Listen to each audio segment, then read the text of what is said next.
आणि या ठिकाणी मी पोलीस स्टेशनला माननीय पोलीस अधीक्षक साहेब आणि माननीय जिल्हाधिकारी महोदयांना पत्राद्वारे कळून मला माझ्या जीवितास धोका निर्माण झाल्यामुळं मला त्या ठिकाणी पोलीस संरक्षण मिळावं अशी मी विनंती केलेली आहे.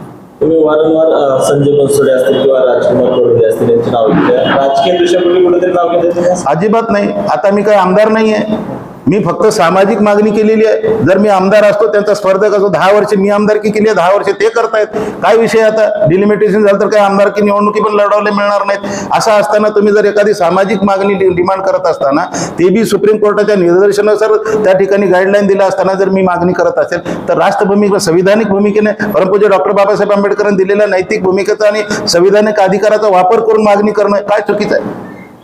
आणि त्यामुळे जर माझ्या जीविताला धोका निर्माण करून जर राजकीय षडयंत्र समजून राजकीयचं षडयंत्र रचून मला जर संपवण्याचा घाट घालत असतील तर मला काय त्यांच्यावर आरोप असा दिला नाही. माझ्या मोबाईलमध्ये फोटो आहेत आणि ते फोनवर सांगतायत की मी अमुक अमुक संजय बनसोडेचा नातेवाईक आहे, मी भाचा लागतो. कोण भाचा आहे कोण नाही मलाही माहिती नाही. अशा पद्धतीचं आयुष्यामध्ये आम्ही कधी काम केलेलं नाही. म्हणून या ठिकाणी मला माझ्या जीवितास धोका निर्माण झालेला आहे. पोलीस संरक्षण मिळावं आणि अशा ढोंगी लोकांपासून मला बचाव व्हावा एवढी माझी मागणी आहे.